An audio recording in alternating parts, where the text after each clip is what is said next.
আসসালামু আলাইকুম রহমতুল্লাহ বারাকাতুহু। প্রিয় ভাই বোনেরা, আপনারা যেভাবে সহযোগিতা করতেছেন অসংখ্য ধন্যবাদ। অবশ্যই অবশ্যই লাইক কমেন্ট করবেন এবং আমিও আপনাদের পাশে আছি, আপনারা আমার পাশে থাকবেন, এটাই দোয়া করি সবার জন্য। যদিও নতুন, আপনারা অনেকেই আমার পেজ, এটা আমি 2017 সালে খুলছিলাম, যে কোনো কারণবশত আমি কাজ করে উঠতে পারি নাই।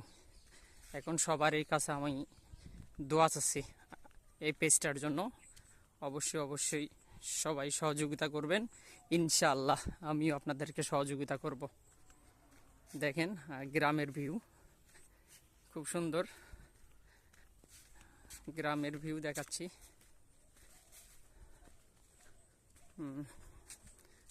গ্রামের সুয়ারি গাছ।